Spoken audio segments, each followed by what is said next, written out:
Bisdak. Mayong hapon, ako si Cecil Kibod Castro. Solidarity Rally bato korupsyon ang ipihigayon sa nagkadaiyang sectoral groups sa Plaza Independencia karong Domingo, September 21. Sa irantang detalye sa report ni Alan Domingo. Dili mo minos sa 30 ka sectoral groups ang maghiusa alang sa Solidarity Rally aron ipadayag ang ilang kasagmuyo pinagi sa lihok protesta batok sa naghitak nga korupsyon sa nasod, ilabi na ang adunay kalambigitan sa flood control projects.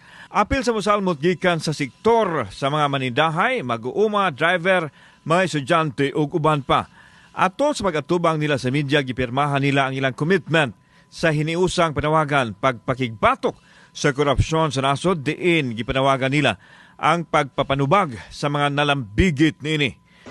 Our vision is to reclaim government for the nation, demand accountability from those who betray us.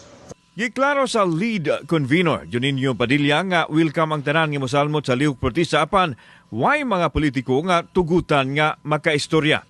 Takita lang ang mga representante sa nakatiyang mga sektoral pero walay politiko nga pasakon sa stage o walay politiko nga i-acknowledge na naabot sila, pwede sila moabot ya isip Pilipino. Gibana-bana nga 5,000 ka mga tao ang mosalmot sa rally sa hapon sa Setyembre 21. Gipasalig nila nga himuon ang lihok protesta sa malinawon nga pamaagi nga mausay gihanig nila sa pagkuha og permit sa kapulisan. Ang goal, number 1, mahibaw-an sa katawhan kung ano why are we poor? O si ugat aning po pagka inunta nga pagkahos, pagkakabos sa Pilipinas. Afterwards, o si may root yan and we suggest a mass action and this is a call to action for the President to resign.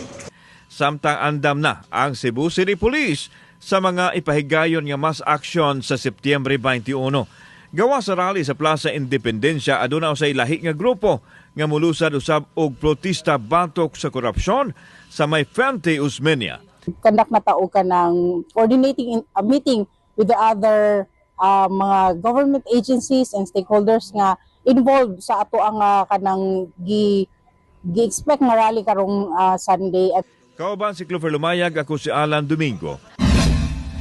Balitag, Bisdak.